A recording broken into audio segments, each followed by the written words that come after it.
Hi! ఇప్పుడే New York land అయ్యాను. Immigration వైపు వెళ్తున్నాను అనమాట. ఇప్పుడు నాన్ యూఎస్ సిటిజన్స్ అందరూ ఒకవైపు, యూఎస్ సిటిజన్స్ అందరూ ఒకవైపు ఉంటుంది. మనం ఇప్పుడు రైట్ లైన్లో వెళ్ళాలి. ఇది న్యూయార్క్ ఎయిర్పోర్ట్. ఎక్కడైనా సరే ఇలాగే రూల్స్ ఉంటుంది. నాన్ యూఎస్ సిటిజన్స్ వెళ్తున్నప్పుడు నాకు I-20 అడిగారు. అడిగిన తర్వాత ఎంత కరెన్సీ తెచ్చావు అని అడిగారు అనమాట. సో నేనేమి అంటే తెచ్చావని అడిగారు. తెచ్చానని. ఇట్స్ 10,000 అబోవ్ 10,000 అని అడిగారు. లేదు తక్కువ తెచ్చాను అన్నాను.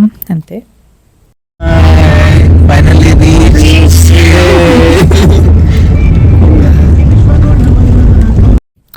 అయితే ఫుడ్ అయినా తీసుకొచ్చా అన్నారు. లేదు ఏం తేవలేదని చెప్పాను. సో అలా అయింది ఇమిగ్రేషన్. కానీ మీరు చెప్పాల్సింది ఏంటంటే మీకు I-20 మటుకు ఎప్పటికప్పుడు అప్డేటెడ్ ఉండాలి. మీరు వచ్చే ముందు మటుకు మీ కాలేజ్ తరపు నుంచి I-20 తెచ్చుకోండి.